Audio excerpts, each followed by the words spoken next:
beautiful extraordinary feature is the absolutely amazingly talented Clara Blackwood.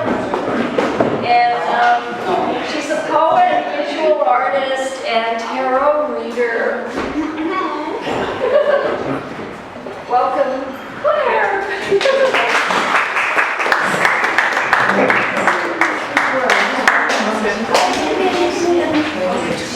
I think I'll begin with a poem that I felt needed to be the very first poem in the book. It's about the building I lived in, previous to where I am now. And there was a lot of drama going on in that building. I mean, it is a high-rise, so people's lives, there's always a lot going on. But it was almost like this building had some kind of a weird aura. Buildings that have auras the way people do. So it's called the White Tower. I believe a strange force field surrounds the high-rise I live in. This would explain the insanity, the jumpers, baby danglers, elevators opening between floors, and my perilous love life. It's not a force field that protects or revs things up frenetic, like too many nines in an address. It explains the lady on the 14th floor, cloaked in Edwardian, who threw a butcher knife down the length of the hallway. I will witness the balconies bleeding blue, the flying buttresses coming unhinged. 3 a.m. false alarms, urgent knocks at my door asking for help. I have my place in it. So online dating is something I've done in the past, and I know that there's the evolution of online dating. There's Tinder now, where you bypass even having a profile. It's just someone's image, and then you put whether you like it or not, and then it connects you. But I'm not going to go that route myself these days. However, some poems did come out of online dating. This is called Blind Date. A mouthful of roses, his laughter. He has a good job, works out at the gym more than I do. His voice is deep as his wine-colored shirt. Spontaneous risk-taker, loves skydiving, has performed in adult films, wears his Bluetooth to bed. By evening's close, he tells me all about myself. I invite trouble and a lot of fault, and I can't rectify any of it.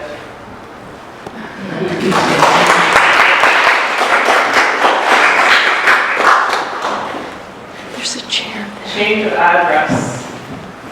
He lives above a haunted nightclub, old site of an Aboriginal curse.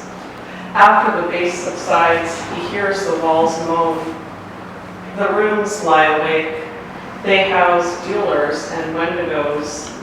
Sometimes the nightlife continues upstairs.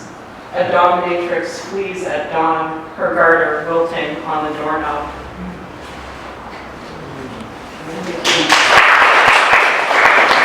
I guess the first section of the book is sort of the urban section of the book, which I'm urban gallery, so that seems like a good place to begin. They're shorter urban poems, I would say. This is called Cinema Verite. In a dream, we are both changing kitty litter, scooping the refuse into glossy white bags. We are doing this simultaneously in 2 identical apartments, side by side, like a split screen frame in some French film. I could never picture you changing kitty litter, yet here I meet you in an oblique hallway, true to dream, plastic bag in hand, caught with the evidence.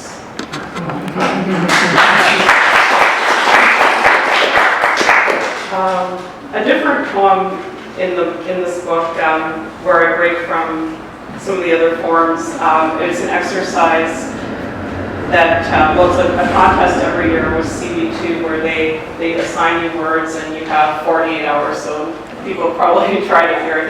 I know you've tried it. You probably won one. No? Okay. Well, yeah, they end up giving you a number of words, and you have 48 hours to construct a poem with them, and they're usually words that are unusual words. But it's kind of fun because it just breaks you out of, how you usually create something. So, yeah, I had fun with it. I tried it one year. I would hear about this contest every year and finally, okay, let's try it. So, thanks to that, I wrote this one called The Beginnings of Poetry. Because the tangerine floor, trapdoor, closed entrance. Because of solitary rooms and a love of the hermetic. Because of bullying. Because it was never forced or encouraged. Because of art school's salient critique. Because loud and garrulous. Because the throes of images, book after book. Because New Orleans, Dominican Republic, Horseshoe Bay. Because early internet, insomnia. Because the 3 Times Cafe. Because of momentary angels, accidental lightning. Because of fallen matchsticks, cigarette ash and morning breath. Orange red afterglow. Because of music's cruel abandonment at concert's end. Because it is more elegant to win desire crucible. Because language invents me, the pulse of throat, tickle of heart. Because corrosion happens, avalanche, blackouts, words in braille. Because Pluto was demoted from planet. Because the cosmic microwave background. Because photons dance off my palms past the fry pan. Because eating a double chocolate scoop of the universe whole. Because I coalesce, then contradict. Too small to fit inside seasons. Because the harbor turned me away. Because eyes dipped in silver watched over the bedside table. Because loss. Because hearing. Because essential to a braid surface. Because tenacious near death hovering over my body. Because of surgery. Night with buses. Because the twist.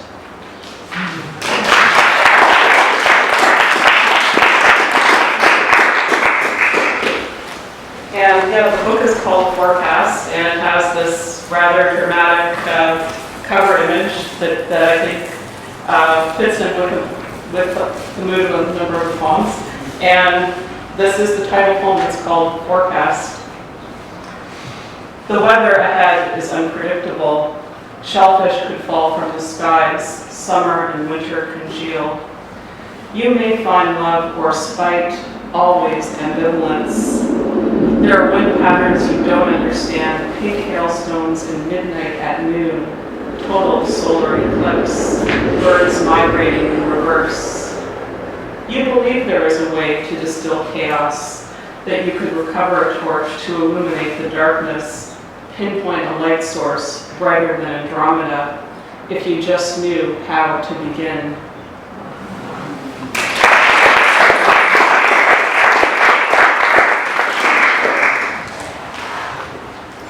So, yeah, that's from earlier in the book. I'm going to move to the 4th section, which is called Gift of Saturn. And for anyone here who's into astrology, I know there's a couple of people who are. Saturn is often the maligned planet because it's the planet of hardship and where we're tested and all of that. But it's called Gift of Saturn because I think Saturn has things that it gives us. They're tough lessons, but the rewards of Saturn can be greater than some of the other frivolous rewards that we get.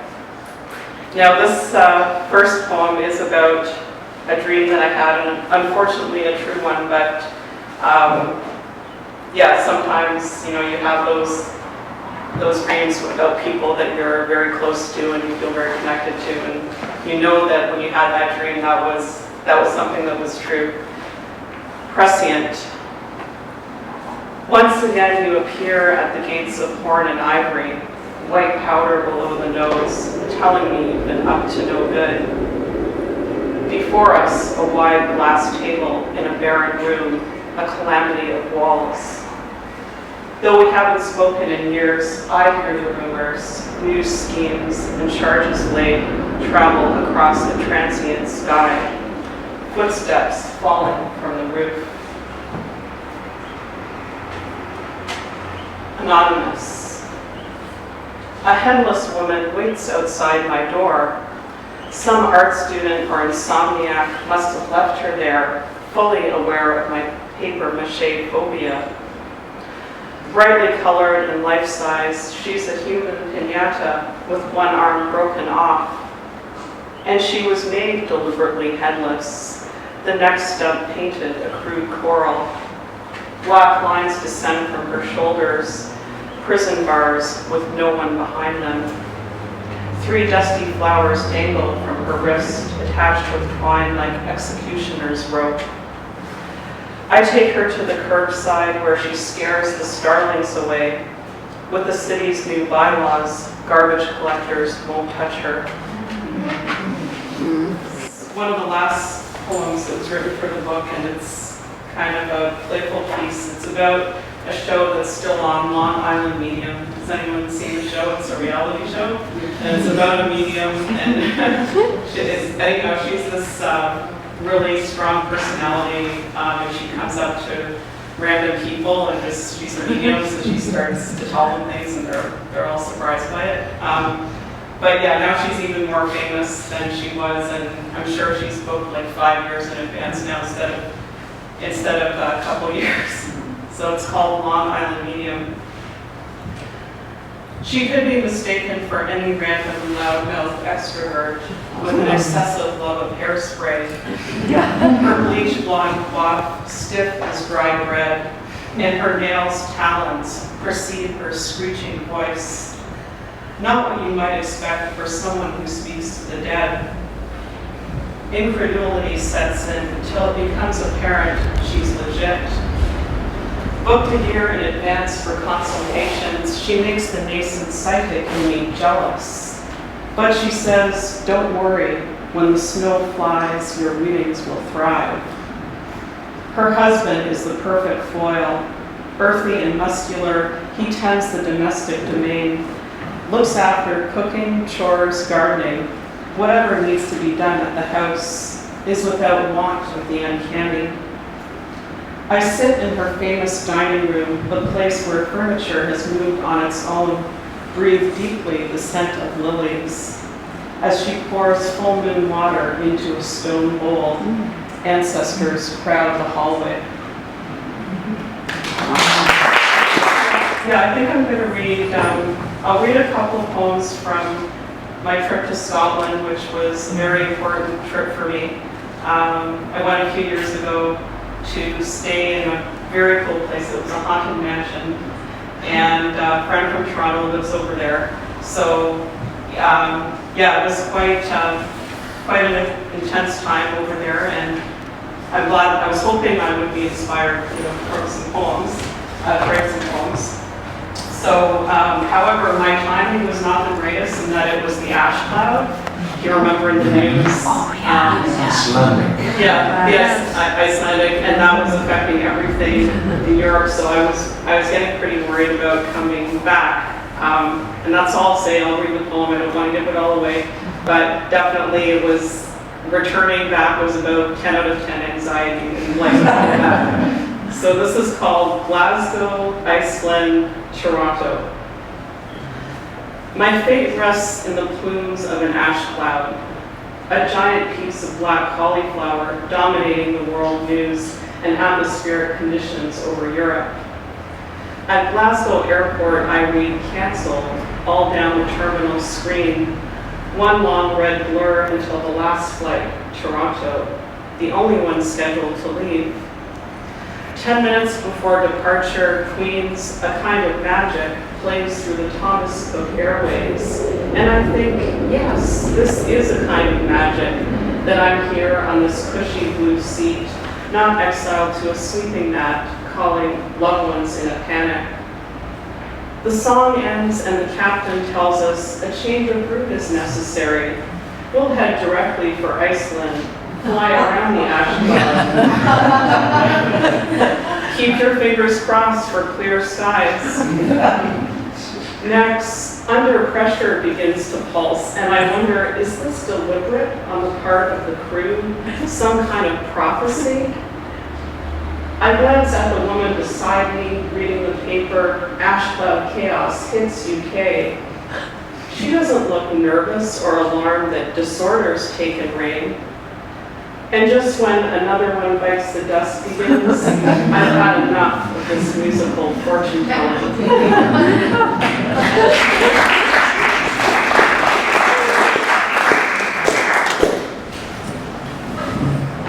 So yeah, it's fun to read that one, and I will finish off with part 6 of a piece called Edge of Edinburgh, where I was literally and metaphorically on the edge of Edinburgh when I was visiting there. And this is called part 6, Last Night in Edinburgh. I'm not sure why you called me spooky. Far more inexplicable things were happening that evening. The candle extinguishing itself, the scent of anise infusing the room from nowhere. Outside, it was well past equinox. The fog had dispersed, and all was quiet along the Royal Mile. You pointed out a red bird on a rooftop, saying this was a good omen, that he was some kind of guardian, and all would be well. I was not assured. To the hotel at Castle Hill I returned, sensing trouble, and asked for protection.